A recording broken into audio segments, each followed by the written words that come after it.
दीदी, ओ दीदी।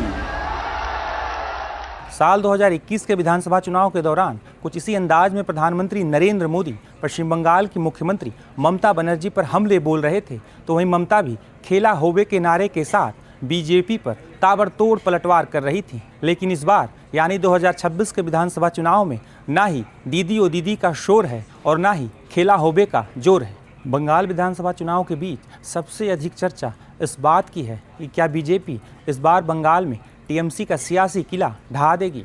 वैसे भी पश्चिम बंगाल की राजनीति में पुराने किलों के ढहने और नए सियासी किले बनने का एक लंबा इतिहास रहा है। आज़ादी के बाद पश्चिम बंगाल में काफ़ी लंबे समय तक कांग्रेस का एक छत्र राज रहा। साल 1947 में देश के विभाजन का काफ़ी ज़्यादा असर बंगाल पर भी पड़ा था। बंटवारे का दंश, जमकर हिंसा, लेकिन उस समय की कांग्रेस सरकार ने पश्चिम बंगाल के विकास में काफ़ी अहम भूमिका निभाई। ऐसा लगता था कि पश्चिम बंगाल में कांग्रेस का सियासी सूरज कभी डूबेगा ही नहीं। इस दौरान कई कांग्रेसी मुख्यमंत्रियों ने पश्चिम बंगाल का नेतृत्व किया, लेकिन इमरजेंसी के बाद साल 1977 में लेफ्ट फ्रंट यानी वाम मोर्चा ने पश्चिम बंगाल में करीब 3 दशकों बाद कांग्रेस के सियासी किले को ढहा दिया, जिसके बाद 1977 से लेकर साल 2011 तक बंगाल में वाम मोर्चा ने करीब 34 वर्षों तक राज किया। लेकिन साल 2011 में टीएमसी प्रमुख ममता बनर्जी ने वाम दलों के बंगाल वाले सियासी किले को ऐसा गिराया कि वो अभी तक बंगाल की सियासत में फिर उठ नहीं पाए। 2011 में टीएमसी की जीत के कई कारण थे। नंदीग्राम और सिंगूर आंदोलन का असर और बंगाली अस्मिता जैसे कई मुद्दे ममता की जीत का आधार बने थे। हालांकि उसके बाद ममता बनर्जी के नेतृत्व में टीएमसी ने साल 2016 और 2024 के विधानसभा चुनाव में भी बड़े अंतर से जीत दर्ज की थी। 2021 में तो मुख्य मुकाबला टीएमसी और बीजेपी के बीच ही रहा था, लेकिन ममता बनर्जी ने खेला होबे कहते कहते बड़ा सियासी खेल कर दिया और टीएमसी को 200 से ज़्यादा सीटों पर जिता ले गई। इस दौरान बीजेपी ने 77 विधानसभा सीटों पर जीत दर्ज की थी। बीजेपी हार जरूर गई, लेकिन वो बंगाल में 2021 के विधानसभा चुनाव में मुख्य विपक्षी दल बनकर उभरी। 2021 से लेकर 2026 के विधानसभा चुनाव तक बंगाल की राजनीति में काफ़ी कुछ घटा है, लेकिन मुकाबला इस बार भी बीजेपी और टीएमसी के बीच ही है। हालांकि इस बार ना तो दीदी ओ दीदी के नारे की गूंज है और ना ही 2021 की तरह खेला होबे का शोर सुनाई दे रहा है। बंगाल में कौन जीतेगा, सियासत की नब्ज जानने वाले भी इस पर कोई दावा करने से बच रहे हैं, क्योंकि पश्चिम बंगाल में इस बार लड़ाई काफ़ी मुश्किल है। दरअसल 2021 में पश्चिम बंगाल विधानसभा चुनाव जीतने के बाद ममता बनर्जी ने जिस रणनीति के दम पर लगातार चुनाव जीता, वही रणनीति बीजेपी ने 2021 के हार के बाद अपना ली है। ममता ने वाम दलों को मात देने के बाद उनके काडर को टीएमसी के साथ जोड़ दिया।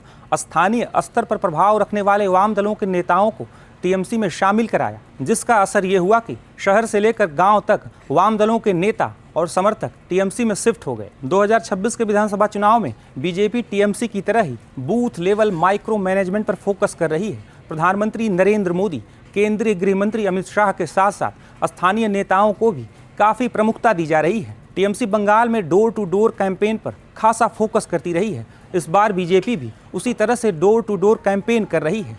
दरअसल टीएमसी भी बंगाल में लंबे समय तक इसी तरह का मॉडल अपनाती रही है। 2021 में ममता बनर्जी ने विधानसभा चुनाव को बंगाल वर्सेस दिल्ली का चुनाव भी बना दिया था, जो इस बार बीजेपी की रणनीतियों की वजह से मुख्यमंत्री ममता इसमें कामयाब नहीं हो पाई हैं। बीजेपी भी टीएमसी की तरह ही कई लोकल मुद्दे उठा रही है। बीजेपी ने अपने चुनावी अभियान में भले ही टीएमसी की रणनीतियों को कुछ हद तक शामिल किया हो, लेकिन बीजेपी जिस स्टाइल की राजनीति करती है, बीजेपी ने उसे बंगाल में छोड़ा नहीं है। जैसे हिंदू वोटों को एकजुट करना। यूपी के मुख्यमंत्री योगी आदित्यनाथ बंगाल में जमकर चुनाव प्रचार कर रहे हैं। योगी की तरफ से दिए जा रहे नारों की गूंज पूरे बंगाल में महसूस की जा रही है।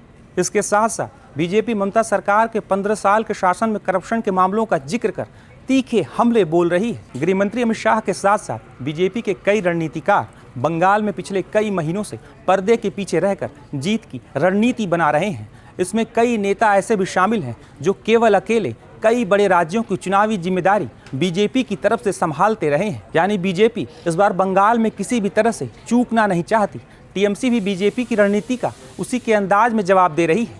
2021 में पश्चिम बंगाल विधानसभा चुनाव में टीएमसी को करीब 47.9% वोट मिले थे, जो करीब 2.89 करोड़ है। तो वहीं बीजेपी को टीएमसी के मुकाबले करीब 10% कम वोट मिले थे, जो 38.1% है, जो 2.28 करोड़ वोट होता है। यानी दोनों दलों के बीच करीब 60-61 लाख वोटों का अंतर था। इस बार कई राज्यों में SIR भी हुआ है, लेकिन सबसे अधिक हो हल्ला बंगाल में SIR पर देखने को मिला है। इसका असर भी इस विधानसभा चुनाव में देखने को मिल सकता है, क्योंकि TMC SIR को लेकर लगातार हमले बोलते रही है।